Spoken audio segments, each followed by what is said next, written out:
Bonjour chère magicienne et bienvenue dans ce 53e épisode d'Elles et la Lune, le podcast qui met des paillettes dans votre vie et réveille la déesse qui sommeille en vous. Aujourd'hui on va parler d'un truc qu'on a toutes connu, le coup de mou intersidéral, la sensation d'être un hamster qui court dans sa roue, bref, ce moment où on se sent éteinte, à plat, comme une crêpe oubliée sur le bord d'une assiette, particulièrement quand on est une femme habituée à tout donner à tout le monde, sauf à soi-même. Récemment, j'ai discuté avec une magicienne, appelons-la Claire, une super maman au cœur immense. Sur le papier, une vie de rêve. Sauf que voilà, dans les coulisses, Claire s'ennuie à mourir, se sent seule au monde et son couple bat de l'aile pendant que monsieur s'adonne à sa passion pour les jeux vidéo. Bref, la routine, le train-train et une furieuse envie de se reconnecter à elle-même, à ses envies, à ses rêves. Elle en est au point où elle se dit qu'elle devrait retourner au boulot pour se sentir libre. La question qui se pose, c'est est-ce qu'un job en tant que salarié, c'est vraiment une source de liberté? On en parlera plus tard. L'histoire de Claire, c'est un peu notre histoire à toutes, non? Ce sentiment de s'oublier, de se perdre en route à force de vouloir être parfaite sur tous les fronts, mari, enfant ou pas. Ça vous parle? Eh ben, c'est justement de ça qu'on va parler aujourd'hui. Comment on rallume la flamme quand le quotidien l'a éteinte? Comment on se reconnecte à sa magie intérieure, à sa puissance de femme, quand on a l'impression d'être un arc-en-ciel qui a perdu ses couleurs?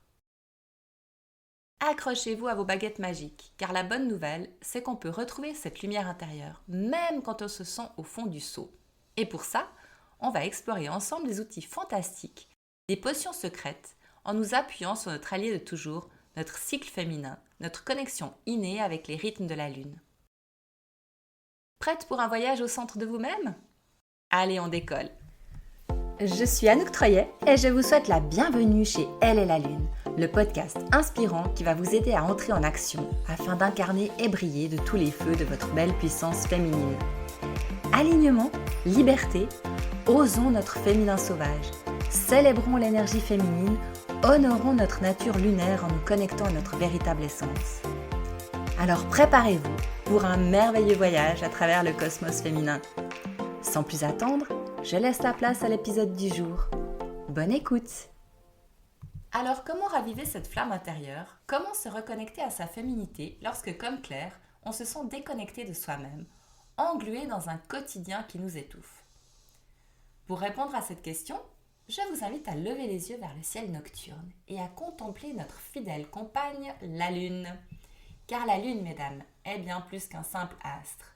Elle est le miroir de nos propres rythmes intérieurs, le reflet de notre cycle féminin. Depuis la nuit des temps, les cycles de la Lune sont associés à la féminité, à la fertilité et à la puissance créatrice. Et pour cause, tout comme la Lune, le corps féminin est rythmé par des cycles, des phases de croissance, d'apogée, de décroissance et de renouveau. Comprendre ces phases, ces énergies qui nous traversent, c'est apprendre à surfer sur la vague de notre cycle féminin au lieu de lutter à contre-courant. Parce que souvent, quand on lutte à contre-courant, on risque de se noyer.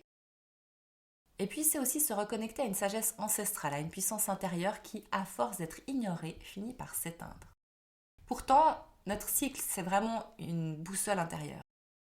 Alors, comment se reconnecter à cette boussole quand, par exemple comme Claire, on va prendre cet exemple, on se sent déconnecté de son corps, de ses émotions, englué dans un quotidien qui nous laisse peu de place pour l'introspection.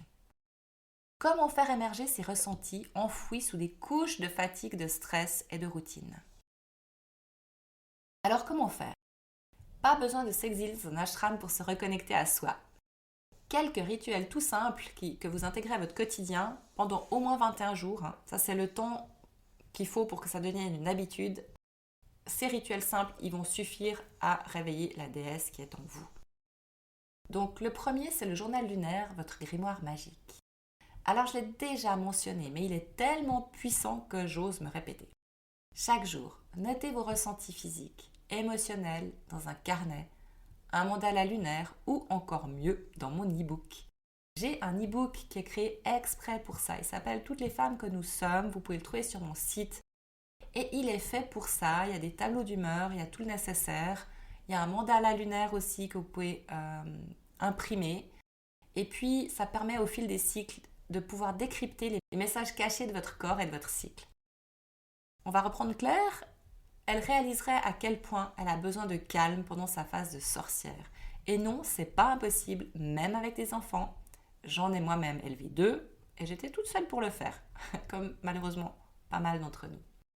Ensuite, vous avez l'automassage, chouchouter votre temple intérieur. Là aussi, on n'a pas l'habitude de le faire chez nous, mais quelques minutes par jour, ça suffit pour se reconnecter à son corps. Massez vos pieds, massez vos jambes, vos mains, bref, tout votre corps. Utilisez une huile végétale ou une crème. Et pourquoi pas des huiles essentielles qui sont adaptées à votre phase. Ça, on peut regarder facilement aussi. Par exemple, vous pouvez prendre la lavande pour la sorcière, la menthe poivrée pour la jeune fille qui est pétillante, le ylang-ylang pour la mère et la sauge sclarée pour l'enchanteresse. Ça, c'est des exemples, mais il y en a plein d'autres. Il faut utiliser surtout une odeur qui vous correspond. Alors ça, c'est vraiment un moment de détente et de féminité idéal. Après, les huiles essentielles, vous pouvez bien sûr les mettre aussi dans votre bain. C'est mieux de les mélanger avec du savon parce que les huiles ne se mélangent pas à l'eau. Donc, mélangez-les avec quelque chose qui puisse vraiment se déposer après sur votre corps. Vous pouvez en mettre aussi dans votre crème après le bain, après la douche. Si vous avez une crème hydratante, vous pouvez tout à fait y intégrer des huiles essentielles. Après, regardez que ce ne soit pas des huiles photosensibilisantes. Par exemple, si, là, c'est pas trop la saison chez nous. Mais si vous voulez aller au soleil après par la suite ou comme ça, aller bronzer, évitez surtout d'avoir des huiles essentielles qui sont déposées dans des crèmes ou sur votre peau, parce qu'après ça peut poser des problèmes de brûlure.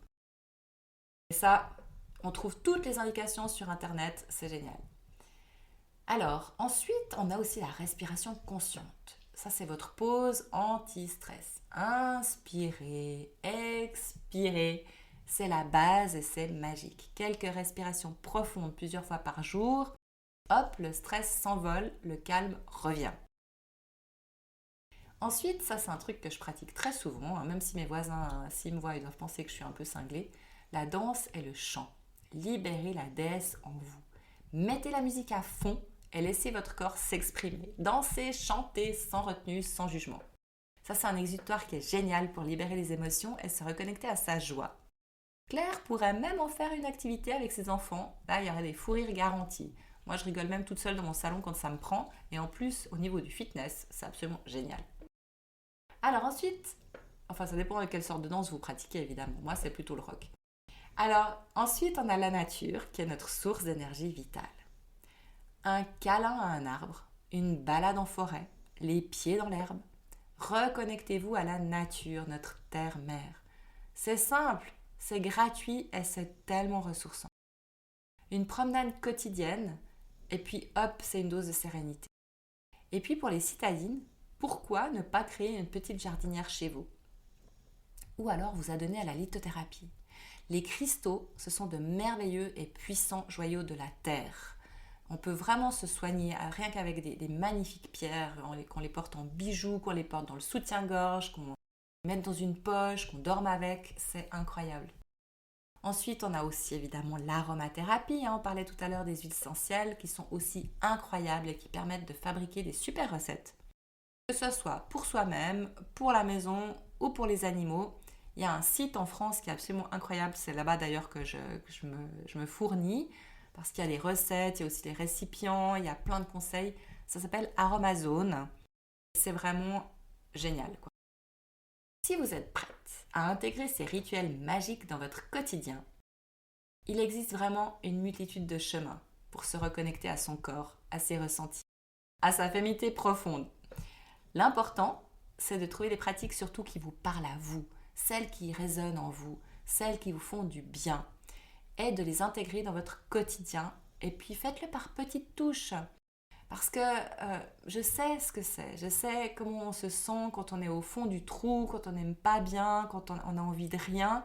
C'est vraiment quelque chose qui est difficile d'imaginer parce que quand on a tellement envie de rien, on n'a même pas envie d'aller acheter ou d'aller regarder des pierres ou ce genre de choses. Mais regardez simplement sur Internet. Maintenant, on a cette chance. Avec Internet, on peut tout voir. Et c'est un truc aussi que j'ai souvent fait quand j'étais pas très bien, je me sentais pas bien dans ma peau, dans ma vie.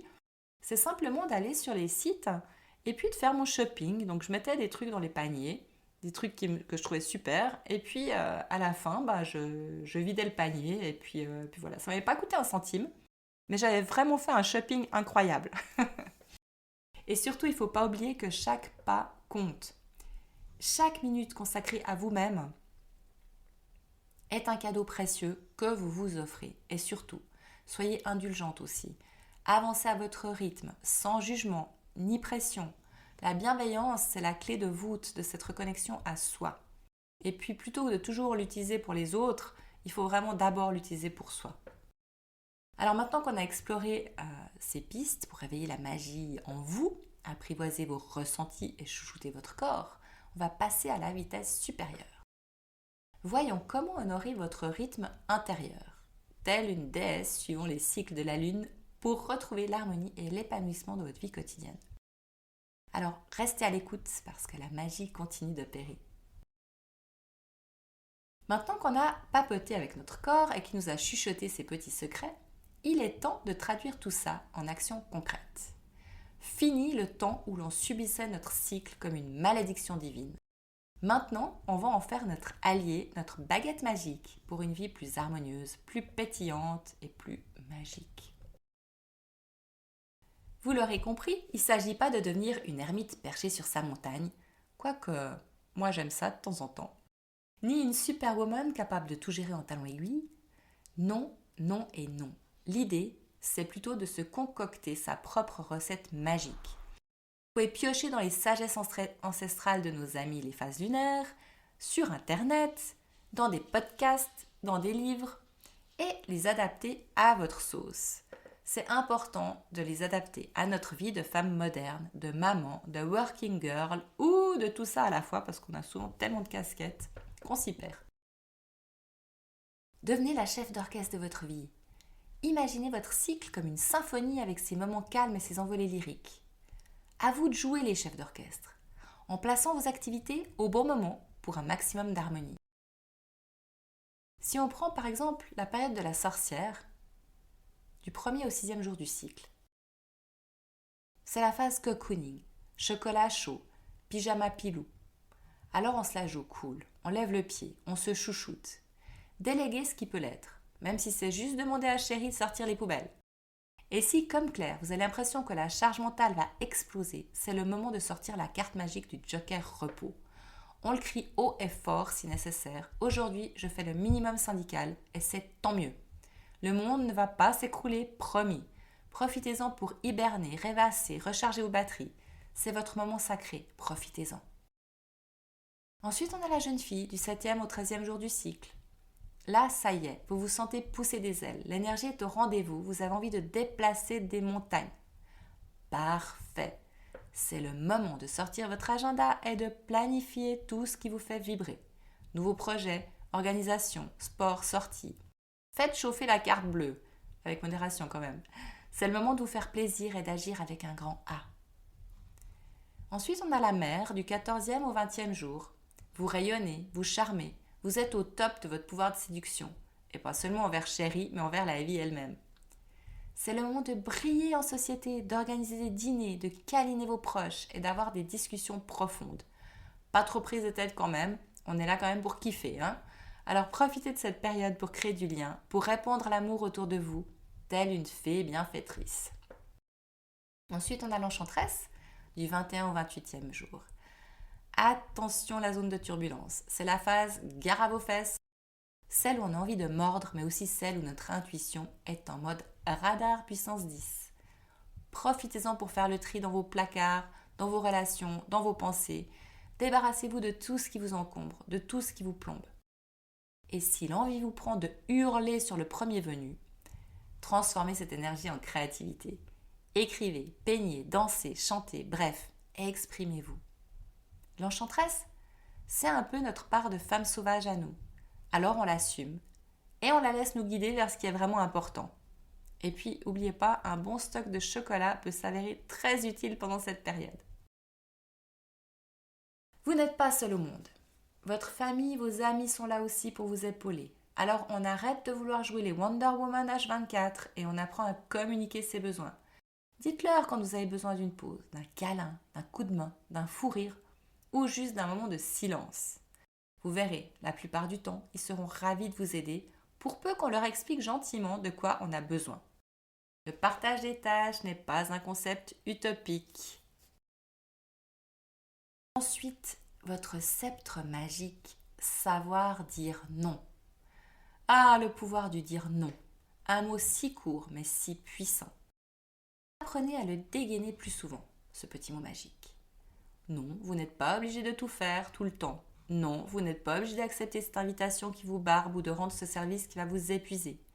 Dire non, c'est pas être égoïste, c'est se respecter. C'est préserver son énergie vitale pour pouvoir la consacrer à ceux qui comptent vraiment pour vous. Alors brandissez votre sceptre du non avec fierté et vous verrez, votre vie deviendra beaucoup plus légère. Pour revenir sur le retour au travail, écoutez votre petite voix intérieure. Et si, comme Claire, l'envie de reprendre le chemin du travail vous titille, écoutez cette petite voix intérieure, mais pas dans la panique. On ne s'emballe pas, on prend le temps de la réflexion. Est-ce une envie profonde ou juste une envie de fuir un quotidien pesant ? Si c'est une vraie aspiration, alors foncez, mais pas tête baissée. Explorez les possibles, chouchoutez votre projet, faites un bilan de compétences, bref, préparez le terrain pour que ce retour au travail soit une source d'épanouissement et non une nouvelle source de stress. Votre baguette magique, c'est votre intuition, alors faites-lui confiance. En fait, honorer son rythme intérieur, c'est pas si compliqué. C'est comme une recette de potion magique. On y met de l'écoute de soi, une pincée de planification, une bonne dose de communication, un zeste de « je dis non quand il faut » et surtout, on n'oublie pas l'ingrédient secret, une bonne dose d'humour et d'autodérision. Prendre la vie avec légèreté, rire de soi-même et ne pas oublier surtout qu'on est des êtres magiques, capables de transformer notre quotidien en une aventure extraordinaire. Et voilà, chère magicienne, notre fabuleux voyage au cœur de la féminité touche à sa fin. J'espère que vous avez pris autant de plaisir à l'explorer que j'en ai eu à le partager avec vous. J'espère surtout que vous repartez avec des paillettes plein les yeux, des étoiles plein le cœur et une furieuse envie de réveiller la déesse qui sommeille en vous. Rappelez-vous, vous êtes des êtres cycliques, des magiciennes, des déesses lunaires. Votre corps, tel un miroir céleste, reflète les rythmes de la lune, vous offrant une sagesse ancestrale, une puissance intérieure trop souvent oubliée. N'ayez plus peur de vos cycles. Apprenez à les apprivoiser, à surfer sur leurs vagues et vous découvrirez un océan de possibilités. Et surtout, la sorcière, la jeune fille, la mère et l'enchanteresse qui sommeillent en vous vous en remercieront. Alors, prête à mettre un peu plus de magie dans votre vie ? Si cet épisode vous a plu, si vous souhaitez continuer à explorer les mystères de la féminité et à déployer vos ailes de déesse, abonnez-vous dès maintenant au podcast, à mon podcast Elles et la Lune, sur votre plateforme d'écoute préférée et surtout, laissez-moi quelques étoiles et quelques commentaires enchanteurs. Ça me fait toujours chaud au cœur et puis ça aide aussi d'autres magiciennes à découvrir nos aventures. Et puis pour celles qui veulent aller encore plus loin, qui sentent l'appel de la transformation, j'ai cette fameuse surprise pour vous. Je vous invite à découvrir une séance d'hypnose guidée, un voyage intérieur magique que j'ai créé spécialement pour vous, qui est disponible sur ma chaîne YouTube. Vous trouverez le lien direct dans la description de cet épisode. Donc pour ma chaîne dont je vous parlais tout à l'heure, la chaîne Anouk Troyet. Laissez-vous transporter par ma voix, plongez dans un état de relaxation profonde et reconnectez-vous à votre essence divine, à votre puissance féminine. Et si cette séance vous enchante, n'hésitez pas à vous abonner à ma chaîne YouTube et à activer la petite cloche magique pour ne rien manquer des prochaines vidéos. Et c'est pas tout. Donc comme je le disais tout à l'heure, je suis en train de vous préparer un programme en ligne juste extraordinaire. C'est une véritable potion magique pour vous accompagner pas à pas dans votre voyage de transformation, pour vous aider à reprendre votre pouvoir féminin et à rayonner comme des déesses que vous êtes. C'est un programme, donc je suis en train de le concevoir, il n'est pas encore tout à fait terminé. C'est un concentré de tout ce que j'ai appris, expérimenté, vibré. Il est conçu pour vous avec amour et bienveillance. Et vous y trouverez des rituels, des méditations, des exercices pratiques. et puis bien d'autres surprises pour vous reconnecter à votre cycle, à votre intuition, à votre puissance créatrice. J'y parle aussi de la lithothérapie et de l'aromathérapie. En attendant, vous pouvez vous inscrire à la liste d'attente pour recevoir les infos en avant-première parce que comme il y aura un coaching chaque semaine, je ne pourrai pas accueillir un groupe illimité. Mais vous trouverez toutes les infos sur mon site. Alors voilà, mes chères magiciennes, il est temps pour moi de vous laisser, non sans une immense gratitude pour votre écoute, votre présence, votre engagement sur le chemin de la féminité sacrée. Gardez la flamme allumée. Continuez à explorer, à expérimenter, à rayonner. Je vous donne rendez-vous mercredi prochain pour un nouvel épisode d'Else et la Lune. Et d'ici là, n'oubliez pas, la magie est en vous et il suffit juste de la réveiller.